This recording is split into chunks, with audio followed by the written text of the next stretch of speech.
நான் இப்ப எங்க இருக்கேன் அப்படின்னா விருதுநகர் மாவட்டம் ஸ்ரீவில்லிபுத்தூருக்கு அருகில் இருக்கிற மடவார் வளாகம் வைத்தியநாத சுவாமி கோவிலுக்கு பக்கத்துல இருக்கக்கூடிய ஒரு மண்டபத்துல இருக்கேன். ஒரு கல் மண்டபம், கிட்டத்தட்ட ஒரு இதோட வருடம் தெரியல. ஆனா எப்படி குறைச்சு பார்த்தாலும் ஒரு 500ல இருந்து 600 வருட பழமையான மண்டபம் தான். ஏன்னா பாண்டியர்களோட மீன் சின்னம் இருக்கு. கோவில்கள்லயும் தூண்கள்ல பாத்துருப்பீங்க. இது நிறைய பேருக்கு என்னன்னு தெரியாமலே இருக்கும். அதாவது ஒரு ரெண்டு நாகம் இருக்கும்.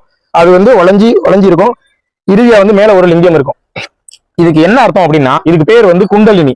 அதாவது குண்டலினா நம்மளோட உடம்புக்குள்ள இருக்கிற நாகத்தை வெளியில தூண்டுறது. அதாவது நம்மளோட பின்னாடி முதுகு தண்டுவலத்துல 7 சக்கரங்கள் இருக்கும். இந்த 7 சக்கரத்தையும் நாம ஒரே கோட்ல பயணிக்கக்கூடியதான் இந்த குண்டலினி யோகத்துக்குரிய ஒரு பலன் சொல்லுவாங்க. அதை ஒரு பிரதிபலிக்கக்கூடிய சிற்பம் தான் இது.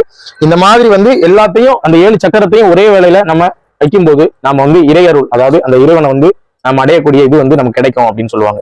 இதுதான் இந்த குண்டலினியோட ஒரு அர்த்தம், அதாவது இந்த சிற்பத்தோட ஒரு அர்த்தம்.